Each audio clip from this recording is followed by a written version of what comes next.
Bismillahirrahmanirrahim. Assalamualaikum warahmatullahi wabarakatuh. Halo teman-teman semua, apa kabarnya? Semoga selalu dalam keadaan sehat dan semangat di Ramadan ini sampai akhir nanti.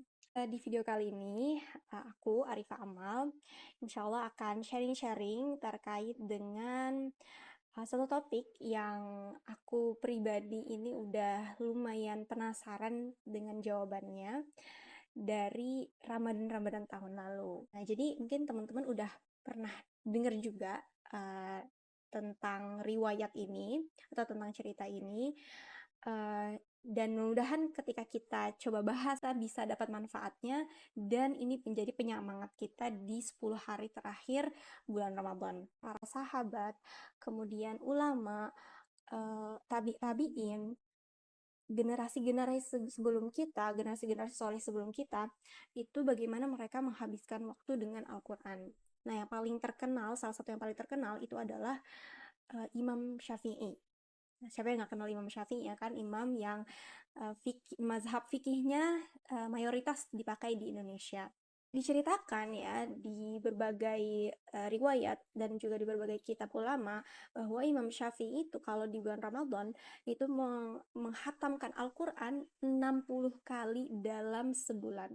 Nah, ini sempat mengundang pertanyaan ya, kok bisa ya 60 kali kayak gitu, 60 kali menghatamkan Al-Quran. Itu berarti kalau 60 kali satu harinya itu khatam 2 kali gitu. Nah, itu gimana ya?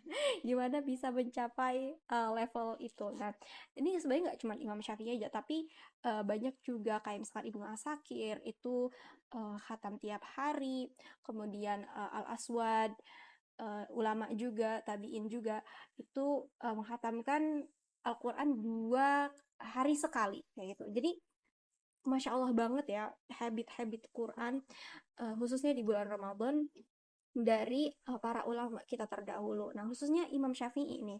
Kemudian aku coba cari tahu ya tentang Imam Syafi'i dan bagaimana kemudian riwayat beliau berquran, dan kemudian aku coba hubungkan atau kaitkan dengan satu teori yang aku tahu tentang habit. Nah, jadi mau bahas dulu nih tentang Imam Syafi'i. Imam Syafi'i ya kita tahu bahwa beliau uh, adalah ulama besar. Nah, menghatamkan Al-Quran, ya beliau khatam Al-Quran dalam artian hafal satu Al-Quran, itu ketika ada riwayat yang bilang usianya 7 tahun, ada juga di usia 9 tahun. Nah, riwayat ini gitu ya, atau uh, kisah ini itu menunjukkan bahwa Imam Syafi'i memang sudah sangat awal banget mulai dekat dengan Al-Quran, sangat-sangat awal. Ini tentu saja tidak lepas dari kontribusi orang tua ibu beliau ya, yang sangat concern dengan pendidikan Imam Syafi'i, terutama pendidikan agama. Aku juga jadi ingat ya, ketika ngomongin belajar di waktu kecil, aku pribadi punya pengalaman ya diajar juga ngaji, kemudian menghafal. Ketika kecil itu aku merasa hafalan aku tuh nempel banget gitu. Aku kemudian membayangkan ya Imam Syafi'i. Imam Syafi'i usia 9 tahun ya udah hafal satu Al-Quran.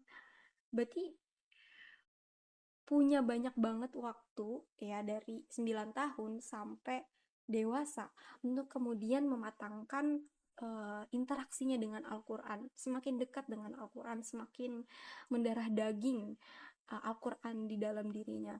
Nah, itu sesuatu yang luar biasa banget, dan alhasil gitu ya, alhasil itu terwujud interaksi Quran yang luar biasa itu terwujud ketika di saat dewasa beliau bisa menghatamkan 60 kali ya, 60 kali di bulan Ramadan tuh. Jadi uh, kalau misalkan kita pengen ya, pengen termotivasi untuk kemudian mengikuti jejak Imam Syafi'i, maka gitu ya, maka yang perlu kita lakukan adalah mulai sejak dini. Kalau misalkan kita belum merasa belum mulai sekarang, berarti mulai dari sekarang gitu. Jangan nunggu besok-besok, jangan nunggu nanti-nanti. dari sekarang, dari semula mungkin, dari sedini mungkin. Tadi terkait dengan teori juga ya, aku mau bahas satu teori namanya compound interest. Mungkin teman-teman ada yang udah pernah dengar. Jadi compound interest itu adalah, ini sebenarnya istilah perbankan ya, istilah perbankan. Tapi ini juga digunakan oleh James Clear. Teman-teman mungkin tahu James Clear yang nulis buku Atomic Habit.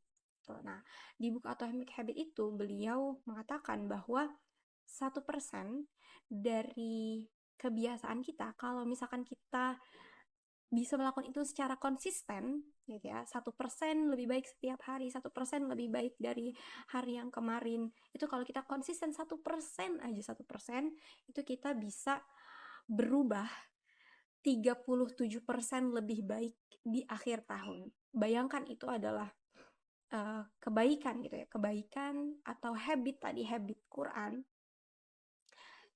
Kalau misalkan kita konsistenin terus, itu bisa kemudian jadi satu habit yang sangat kuat, sehingga itu sulit lepas dari diri kita, dan kemudian itu menjadi sesuatu yang sangat besar. Jadi kalau misalkan tadi dari 1%, 1%, 1% konsisten sampai 37%, kalau misalkan ya Al-Quran gitu ya, habit Al-Quran, kita mulai konsisten dari hal-hal yang sedikit dulu, misalkan dari ada yang uh, ngafal dari satu baris dulu, atau kemudian baca Al-Quran dari satu halaman dulu, ada yang mungkin dari mungkin yang ada yang start lebih dulu 1 juz misalkan setiap hari. Nah, ketika itu dirutinin, ketika itu dibiasain, akhirnya di waktu tertentu itu akan menjadi sangat-sangat enteng gitu ya, terasa sangat enteng, dan kita bisa melakukan yang ekstra lagi kayak Imam Syafi'i. Jadi Imam Syafi'i itu karena dari umur 9 tahun ya beliau hafal Al-Quran, kemudian mengulang-ulang hafalan Qurannya, lebih dekat lagi dengan Al-Quran, sehingga di usia dewasa bisa tuh melakukan hatam Al-Quran di bulan Ramadan sebanyak 2 kali dalam sehari. Itu kan sesuatu yang amat luar biasa ya. Kalau misalkan kita pengen niruin kayak gitu, maka kita perlu tadi, yang pertama adalah mulai dari sekarang, ya, mulai dari sekarang. Dan yang kedua adalah kita mencoba untuk konsisten kayak gitu. Nah, satu lagi terakhir yang pengen aku mention atau ingin aku sharing adalah terkait dengan membiasakan diri untuk berlatih, atau namanya tuh riyadhah ya. Aku dikasih tahu sama guru aku, namanya adalah riyadhah. Nah, riyadhah ini sebenarnya istilah yang dipakai dalam tasawuf.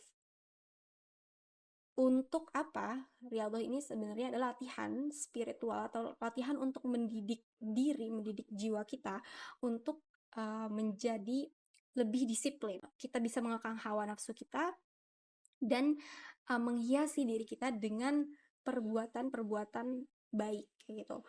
Nah, gitu juga dengan membiasakan diri untuk dekat dengan Al-Quran. Kita tuh perlu punya target untuk berlatih menahan diri dari hal-hal yang dapat menjauhkan diri kita dari Al-Quran. Misalkan banyak tidur, banyak makan, banyak ngobrol, banyak sia-sia, dan seterusnya. Dan kita coba melatih diri kita untuk punya target Al-Quran yang lebih lagi. Nah, kayak Imam Syafi'i yang 60 kali khatam di bulan Ramadan. Nah, target kita apa nih gitu ya? Target kita atau kebiasaan Al-Quran apa yang ingin kita bentuk di bulan Ramadan, yang nantinya itu juga bisa kita bawa di luar Ramadan. Dan ketika kita mencoba untuk merutinkan itu di luar bulan Ramadan, ketika kita ketemu lagi Ramadan, kita balik lagi ke bulan Ramadan, kita bisa ekstra lagi, kita bisa mengumpulkan kekuatan yang kita udah kumpulkan selama sebelum bulan Ramadan, itu kita kumpulkan dan kita wujudkan, kita tuangkan di bulan Ramadan. Nah, itu jadi goal kita bersama gitu ya, goal kita bersama untuk kemudian kita lebih serius lagi sama Al-Quran, lebih semangat lagi sama Al-Quran, karena kita tahu setiap detik di bulan Ramadan itu berharga, dan akan sangat-sangat rugi kita kalau kita bukan termasuk orang yang memanfaatkan bulan Ramadan untuk lebih dekat dengan Al-Quran, untuk takarub kepada Allah, lebih dekat kepada Allah, dan di akhir Ramadan kita mendapatkan ampunannya. Mudah-mudahan Allah kasih kesempatan kita semua untuk memanfaatkan Ramadan dengan sebaik-baiknya, terutama yakni memperbaiki dan meningkatkan, membangun habit kita bersama Al-Quran. Terima kasih sudah menonton sampai akhir. Akhirul kalam. Assalamualaikum warahmatullahi wabarakatuh.